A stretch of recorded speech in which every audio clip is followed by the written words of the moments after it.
PNTL clarifica kata cumpre procedimento operacional banhira executa mandado justi tribunal hodi halo detenção barreitor PNTL.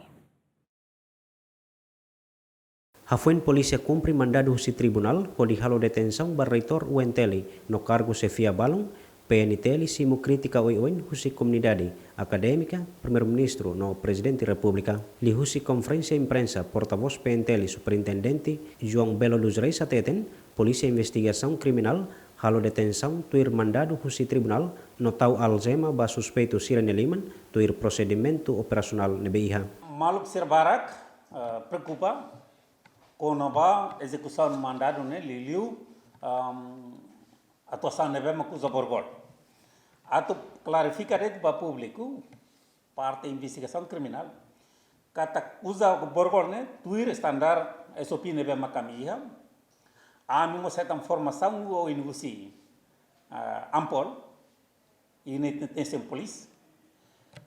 o angira sira serviço remoto com amigo look suspeito quando executa mandado de detenção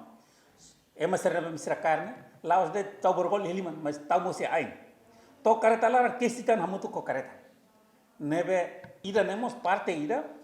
husi protege é uma certa nebe makita ne controlaran e depois polícia mos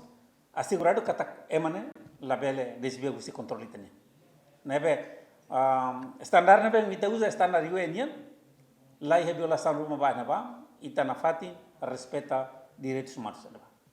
E alor sang resintol fulang ne Polícia Nacional Timor-Leste executa mandado Tribunal Judicial Primeira Instância de Linian onde detém reitor Universidade Nacional Timor-Leste ba assunto administração no finanças no cargo chefia na Lima também suspeitado ba crime e falsificação documento. Hafuen halotia julgamento, tribunal aplica medida apresentação periódica no termo identidade de residência ba reitor UNTL no arguido Siracelo que tan medida termo identidade de residência. Equipa cobertura ZMN.